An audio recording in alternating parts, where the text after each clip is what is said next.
সোমবারে আমার আসলে কী রান্না হয়েছে চট করে তোমাদের এক ঝলকে বলে দিই। করে নিয়েছি আজকে মুগ মুসুরির ডাল, যেটা পেঁয়াজ রসুন দিয়ে করেছি। আর রোজ রোজ একই রকম পটল খেতে ভালো লাগে না, আজকে তাই একটু পটলের কষা করেছিলাম। ভাত তো আছেই, আর মাছের একটা গায়ে গায়ে ঝোল করে নিয়েছি। এবার ঝটপট করে ভাতটা সাজিয়ে নিই, প্রচণ্ডই খিদে পেয়েছে, বেলাও হয়েছে অনেকটা।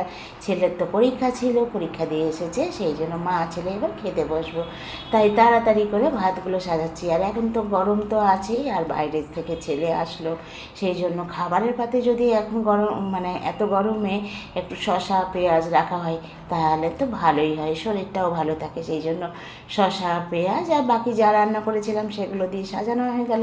কিন্তু পাতের মধ্যে একটা লঙ্কা দিলে মন্দ হয় না, ঝাল ঝাল খেতে তো ভালোই লাগে, তাই না? তো কেমন লাগলো আজকে আমার মেনুগুলো বা আমার ভিডিওটা, অবশ্যই তো কমেন্ট করবে। আর তোমরা কী কী খাওয়া দাওয়া করলে সেটাও একবার বলে যেও। টাটা।